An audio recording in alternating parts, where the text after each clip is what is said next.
Well, 49er fans, that first half probably could have, probably went about as painfully as it could have gone. Just everything. Let's start off with the Christian McCaffrey injury. I think they're calling it a knee injury based on him going down on that almost touchdown run.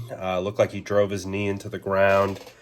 And the very next play, he was had to go down. He wasn't feeling right. He went to the blue tent, then to the locker room.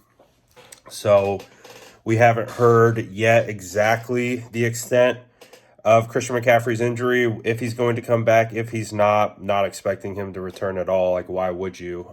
Even if you could go, I mean, he's got to start thinking about next season. And I hate to say that because that's just not my mentality. It's not the way that I think about football, but unfortunately, it's the reality. This game is the reality of the San Francisco 49ers. They came out on fire. They came out in a good spot, weren't able to score a touchdown. They got 3 points.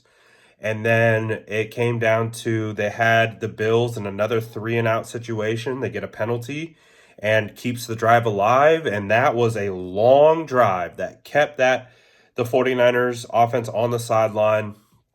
They score a touchdown, and then 49ers ultimately come away with no points because Jake Moody now misses 2 field goals in this game. Fred Warner got hurt. He was able to come back. Jair Brown is having a rough game.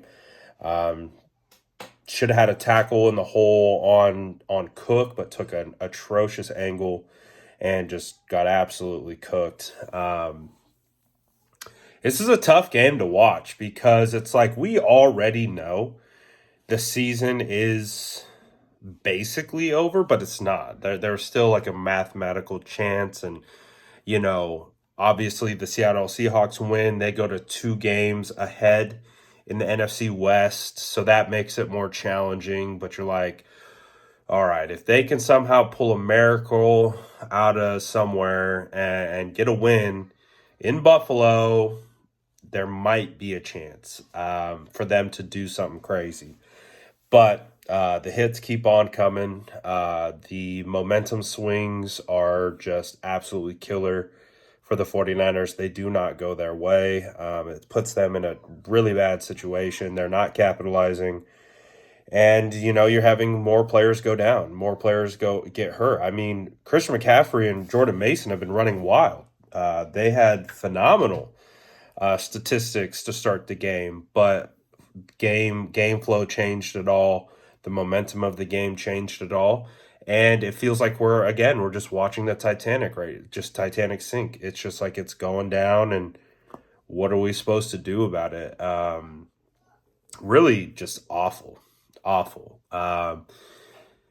I don't normally do halftime updates, but I kind of got to get it off my chest, man. I'm venting a little bit. It's a tough watch. Very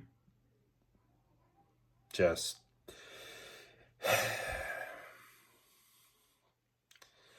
What am I supposed to say? Like, we're all watching the same game. Like, we all see the same thing. It's, it's, it's sad. It's not even just like disappointing. It's just sad. We're going out bad. We're going out bad. And, I get it. There's a lot of outside circumstances like injuries and the weather and all those things, but the other team's got to play in the weather too. And it's just very representative of the year that the 49ers have had, the year that the 49er fans have had to kind of endure. And it's just kind of like, icing on the cake. I mean, if you guys, who knows? I mean, some people were optimistic heading into this game, thinking that they could do it, do the improbable. But if you are one of those people and you still think the 49ers can, I don't know. Let me know in the comments below. But brutal, brutal, it's just brutal.